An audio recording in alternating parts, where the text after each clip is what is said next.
사상 첫 흑인 여성 시경국장인 키첸트 시웰 뉴욕 시경국장이 취임 1년 반 만에 전격 사임을 발표했습니다. 백악관 기밀물건을 불법으로 반출한 혐의로 연방검찰에 기소된 트럼프 전 대통령이 오늘 마이애미 연방법원에 출석했습니다. 내년부터 뉴욕주 공립교가 음력설을 휴일로 지정하게 될 전망입니다. 뉴욕 한인회장 선거에 한인 2세로 최초로 도전한 강진영 후보는 비록 패배했지만 이제부터 시작이라며 한인사회 권익 증진을 위해 계속해서 노력하고 관심을 기울이겠다고 약속했습니다. 이상은 TKC 뉴스데스크 오늘의 주요 소식입니다.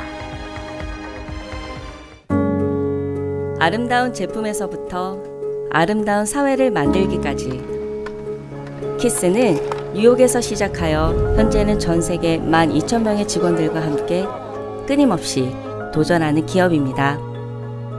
사람을 생각하고 존중하는 기업.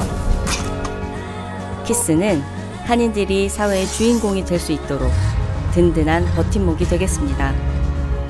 글로벌 뷰티 기업 키스. 시청자 여러분 안녕하십니까? 6월 13일 화요일 TKC 뉴스데스크 첫 소식입니다. 사상 첫 흑인 여성 시경국장인 키첸트 시웰 뉴욕 시경국장이 취임 1년 반 만에 전격 사임을 발표했습니다. 키첸트 시웰 뉴욕 시경국장은 어제 뉴욕 시경 경찰들에게 이메일을 보내 여러분들은 뉴욕시 안전에 헌신하는 근면 성실한 공무원들이며 당신들로 인해 뉴욕 시경이 법 집행기관의 모범으로 인정받고 있다며 사임 의사를 밝혔습니다. 하지만 CL 시경국장은 자신의 사임 이유 등에 대해서는 일체 밝히지 않았습니다. CL 시경국장은 지난해 초 흑인 시장인 에릭 아담스에 의해 사상 첫 여성 시경국장에 임명됐으며 특히 첫 번째 흑인 여성 시경국장 타이틀을 얻었습니다. 이에 대해 아담스 시장은 트위터를 통해 CL 시경국장이 뉴욕시를 더 안전하게 만들기 위해 하루 24시간 주 7일간 쉼없이 일했다며 우리 모두 시웰의 헌신에 감사한다고 밝혔습니다. 한편 시웰 시경국장은 시경 부국장 출신인 필립 뱅크스 3세 공공안전부시장 등 고위 보좌관들에게 사사건건 참견을 받으면서 시달려온 것으로 알려졌습니다.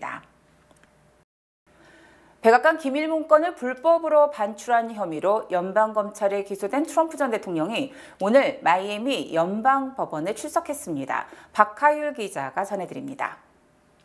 트럼프 전 대통령은 오늘 오후 3시께 플로리다주 마이애미 연방법원에서 열린 기소인부 절차에서 자신의 변호사를 통해 자신에 대한 혐의를 전면으로 부인했습니다. 기소인부 절차는 본격 재판에 앞서 자신에 대한 혐의를 인정하는지 여부를 묻는 절차로 법정에서 이번 사건을 수사한 잭 스미스 특검도 참석했습니다.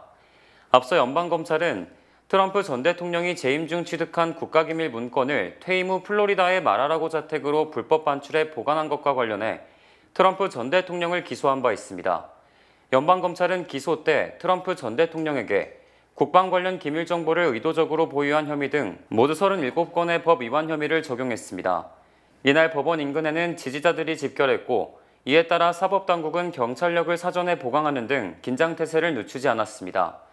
트럼프 전 대통령의 변호인 알리나 하바는 오늘 법원에 출석하면서 이번 기소는 미국의 오랜 원칙을 파괴하는 것이며 독재 정권에서나 불법한 일이다. 이는 사법제도를 무기화한 것이라고 지적했다고 CNN 방송은 보도했습니다. 한편 트럼프 전 대통령은 지난 4월 초엔 뉴욕 지방법원에 출석해 지난 2016년 대선 직전 자신에 대한 성추문을 막기 위해 성인 배우 스토미 데니얼스에 입막음 돈을 지급하면서 회사 기록을 조작한 혐의 등으로 뉴욕 지방검찰로부터 기소당해 기소인부 절차를 밟은 바 있습니다. 당시에도 트럼프 전 대통령은 적용된 혐의를 전면 부인하며 무죄를 주장했습니다. 내년부터 뉴욕주 공립학교가 음력설을 휴일로 지정하게 될 전망입니다. 10일 뉴욕주의 상하원에서는 음력설을 뉴욕주 공립교 휴일로 지정하는 법안을 잇따라 통과시켰습니다. 캐시 호컬 뉴욕주지사가 법안에 서명하면 다음 달 1일부터 법안이 발효됩니다. 이번 법안을 발의한 그레이스 리 주 하원 의원은 음력설은 아시안 커뮤니티가 널리 기념하는 최대 명절 가운데 하나로 이를 공립학교 휴교일로 지정한다는 것은 뉴욕주가 아시안의 전통을 존중한다는 것을 입증하는 것이라고 말했습니다. 특히 음력설이 뉴욕주 주 휴교일로 최종 지정된다면 코로나19 팬데믹 이후에 늘어난 반아시안 혐오 범죄 퇴출은 물론 아시안 문화에 대한 포용성 확산을 촉진하는 기회가 될 것이라고 강조했습니다.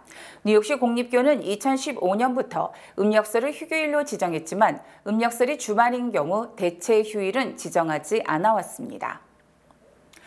뉴욕 한인회장 선거에 한인 2세로 최초로 도전한 강진영 후보는 비록 패배했지만 이제부터 시작이라며 한인사회 권익 증진을 위해 계속해서 노력하고 관심을 기울이겠다고 약속했습니다. 기호 2번 강진영 후보는 12일 보도자료를 통해 38대 뉴욕 한인회장 선거에 최선을 다했지만 자신의 부족함으로 최초의 한인 2세 한인회장 탄생의 꿈이 좌절됐다며 패배를 인정했습니다. 강 후보는 이번 선거에 자신에게 아낌없는 지지를 보내준 모든 분들에게 머리 숙여 깊이 사과하며 감사한다는 뜻을 밝혔습니다. 또 비록 자신이 이번 선거를 실패했지만 지지자들의 진심의 불꽃이 살아서 새로운 2세들의 한인사회 진출 시도를 응원해 줄 것도 당부했습니다. 강진영 후보는 김광석 당선인의 당선을 축하하고 세대 간의 화합과 한인 커뮤니티를 성장시키는 리더십을 보여줄 것을 당부했습니다. 한편 강진영 후보는 11일 실시된 뉴욕 한인회장 선거에서 총 유효표 6,075표 가운데 2,221표를 획득했습니다. 퀸즈 지역의 마지막으로 남아있는 대형 볼링장 중의 하나인 플러싱 컬리지 포인트의 볼링장이 역사 속으로 사라지고 대형 아파트로 재개발됩니다. 와이스톤 레인으로 잘 알려진 이 볼링장은 지난달 31일 뉴욕시 도시개발국에 1960년에 문을 연 볼링장을 철거하고 이 부지에 9층 규모의 아파트를 짓겠다며 토지 용도 변경 신청서를 제출한 것으로 확인됐습니다. 와이스톤 레인은 올해 4분기 아파트 신축을 시작, 2026년 완공할 계획이며 뉴욕시 당국은 올해 늦여름부터 용도 변경 신청에 대한 심의를 시작할 것으로 알려졌습니다. 특히 와이스톤 레인은 415세대의 아파트 신축을 희망하고 있으며 지하에 200대 규모의 주차장, 지상에 비슷한 규모의 주차장을 신축하며 약 4분의 1에 달하는 113세대는 저소득층에 배정하고 커뮤니티 시설도 만든다는 계획입니다. 와이스톤 레인은 또 지난 6일 뉴욕시에 제출한 환경 영향평가서에서 이 부지는 와이스톤 익스프레스웨이에 인접해 있고 이 주위에서 가장 높고 인구 밀도가 높은 주거시설로 다른 지역보다 훨씬 높은 렌트비를 받을 수 있다고 주장했습니다. 지난해 2월 한인 여성 크리스티나 유나리 씨를 끔찍하게 살해한 범인 아사마드 네이시가 현재 정신질환으로 재판에 참석할 수 없다고 판단돼 보건과 정신위생부로 송환될 것이라고 맨하탄 지방검찰청이 밝혔습니다. 맨하탄 지방검찰청은 아사마드 네이시가 재판을 받기에는 부적합한 것으로 판단됐다고 밝혔습니다. 이에 따라 아사마드 네이시가 충분히 재판에 참석할 수 있다고 판단될 때까지 재판이 미뤄질 전망입니다. 아사마드 네이시는 지난해 2월 유나 리 씨를 수차례 칼로 찔러 숨지게 한 혐의를 받고 있으며 이외에도 성범죄와 강도 혐의로 기소된 상태입니다. 유나 리 씨 유족들은 경찰이 제대로 대처를 하지 못했다는 이유로 지난 5월 12일 뉴욕주 뉴욕 카운티 법원에 뉴욕시와 뉴욕시 경찰 10명을 상대로 손해배상 소송을 제기하기도 했습니다. 이에 대해 유가족의 변호를 담당하고 있는 찰스윤 변호사는 경찰이 충분히 개입할 수 있었다며 하지만 경찰은 개입하지 않았다면서 경찰의 책임을 물을 것이라고 전했습니다. 뉴욕시와 뉴욕시경 대변인은 MBC 방송과의 인터뷰에서 이번 소송에 대해서는 따로 입장을 밝히지 않을 것이라고 밝혔습니다. 뉴욕시에 유입된 중남미 난민 신청자가 약 7만 5천 명에 육박하는 가운데 뉴욕시가 맨하탄 어퍼 웨스트 사이드에 대형 임시 수용소 2개를 오픈했습니다. 뉴욕시는 어제 맨하탄 어퍼 웨스트 사이드의 휴메니테리언 이머전시 릴리프 센터가 800여 명의 독신 여성과 성인 가족을 수용하는 임시시설을 오픈했다고 밝혔습니다. 임시 수용시설의 위치는 맨하탄 웨스트 85가에 205와 맨하탄 웨스트 70가에 117 등 두 곳입니다.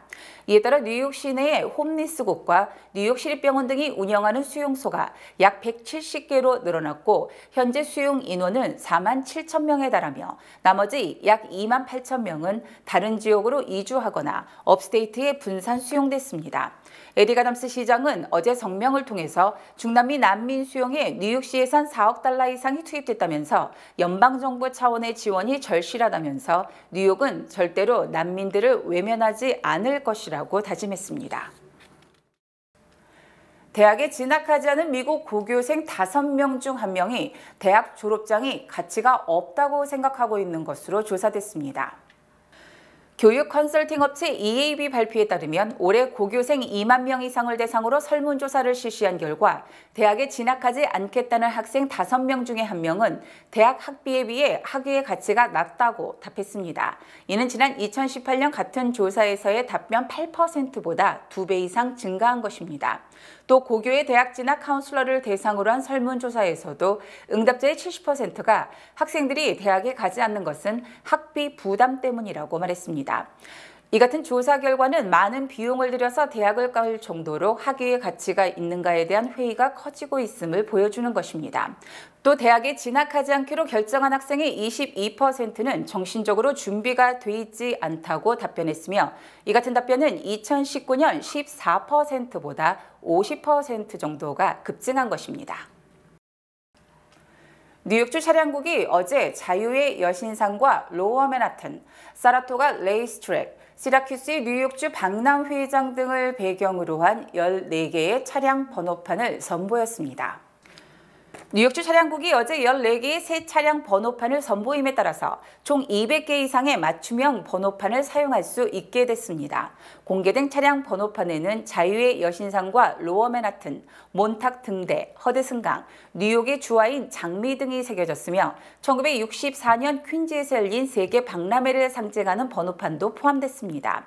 이에 대해 마크 J.F. 슈레더 뉴욕주 차량국 의원은 뉴욕은 각 지역마다의 특색이 강한데 이를 새로운 차량 번호판으로 제공할 수 있게 돼 매우 기쁘다고 말했습니다.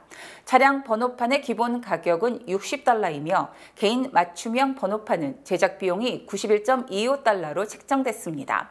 등록비 외에 연간 갱신 비용은 $31.25이며 맞춤형 번호판은 뉴욕주 차량국 웹사이트 혹은 담당 부서 전화를 통해 주문할 수 있습니다.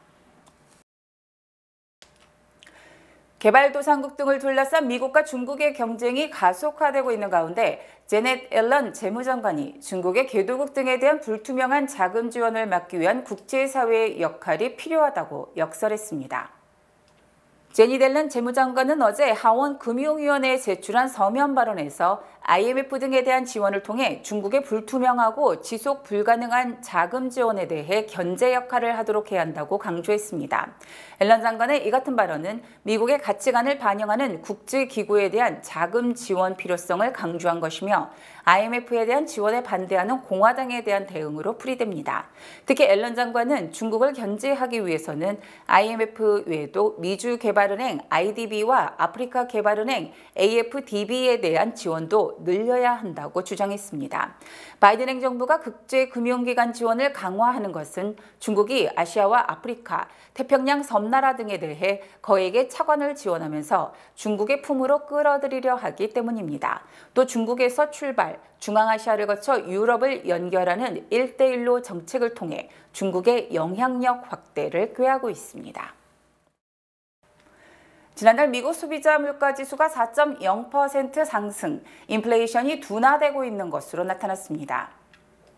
연방노동부는 오늘 오전 미국의 5월 소비자 물가지수 상승률이 4.0%로 집계됐으며 이는 지난달 4.9%에서 다소 하락한 것입니다. 또 당초 시장 예상치 4.1%보다 낮은 것입니다. 특히 이는 지난 4월보다 0.1% 상승하는 데 그쳤으며 4월의 전달 대비 상승률 0.4%보다 크게 둔화된 것입니다. 지난달 에너지와 식료품 등 변동성이 큰 품목을 제외한 근원 소비자 물가지수 상승률은 5.3%로 4월 5.5%보다 낮아졌습니다. 이처럼 소비자 물가지수 상승률이 낮아짐에 따라 오늘과 내일 이틀간 열리는 연방공개시장위원회는 금리를 동결할 가능성이 더 커진 것으로 풀이됩니다. 미국인들의 술 소비량이 1860년대 남북전쟁 시대만큼 급증했고 1990년대 중반과 비교하면 위스키 소비량이 60% 늘었습니다. 국립보건원이 발표한 1인당 알코올 소비 추정 보고서에 따르면 지난 2021년 1인당 술 소비량은 약 2.51갤런에 달했고 이는 2020년과 비교하면 2.9% 증가한 것입니다. 하지만 2019년과 비교하면 5.5% 늘었으며 2년치 증가율로 따지면 1969년 5.9% 이후 최대폭을 기록했고 26년 전인 1995년 2.15갤런과 비교하면 16.7% 많은 것입니다. 특히 위스키 등 증류주는 1995년 0.63갤런에서 2021년 1.01갤런으로 60.3% 증가했고 포도주는 0.29갤런에서 0.44갤런으로 51.7% 늘었습니다. 반면 같은 기간 맥주만 1.24갤런에서 1.06갤런으로 14.5% 줄었습니다. 미국인들의 이 같은 음주량은 남북전쟁 직전인 1860년 2.53갤런에 육박하는 것으로 특히 남성의 3분의 1에 불과했던 여성 음주량이 현재는 대등한 수준으로 늘었습니다. 뱅크 오브 호프가 뉴욕, 뉴저지 진출 25주년을 맞이해 고객 감사 대잔치를 진행합니다. 가까운 지점에 방문해 경품 이벤트에 응모하세요. 희망을 설계하는 전문가들의 은행, 뱅크 오브 호프 후원입니다. 주요 단신 전해드립니다. 재외동포청 산하 재외동포협력센터의 초대 센터장에 올해 67세인 재미동포 출신인 김영근 세계 한인 네트워크 대표를 임명했습니다. 원달러 환율이 최근 한 달 새 50원가량 하락한 데 이어서 내일 연준이 금리를 동결할 가능성이 커지면서 어제 하루 새 17원이 폭락했습니다. 어제 오전 11시 반쯤 뉴욕주 나이아가라 폭포 북동쪽 20마일 지점 록포트의 한 지하 동굴에서 관광객 36명을 태운 투어보트가 전복돼 1명이 숨지고 8명이 부상을 입었습니다.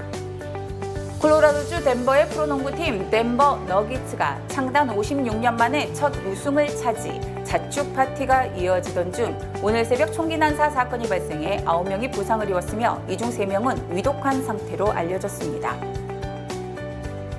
자녀 3명을 둔 33세 여성 동화작가가 약 200만 달러 상당의 남편의 보험금을 노리고 마약성 진통제 펜타닐을 몰래 먹여 살해한 혐의로 기소됐습니다. JP모건이 미성년자 성추행범 제프리 앱스타인 피해자들의 집단 소송에서 2억 9천만 달러를 지불하고 소송을 종결하기로 합의했습니다. 지난 1917년 브루클린에서 개점, 106년의 역사를 자랑하는 뉴욕에서 가장 오래된 정육점이 임대료 부담 등을 이기지 못하고 파산을 신청할 것으로 알려져 주의를 안타깝게 하고 있습니다. 컬럼비아대가 지난해 US 뉴스의 월드 리포트의 법대 대학원과 의대 대학원 평가 불참 선언을 한 데 이어서 올해는 종합대학 학부 평가를 거부한다고 선언했습니다. 날씨 전해드립니다. 수요일인 내일은 흐린 가운데 곳에 따라 비가 내리겠습니다. 내일 낮 최고 기온은 75도, 밤 최저 기온은 60도입니다. 해 뜨는 시각은 5시 23분, 해 지는 시각은 8시 27분입니다.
이상으로 6월 13일 화요일 TKC 뉴스데스크를 마칩니다. 시청해주신 여러분 고맙습니다.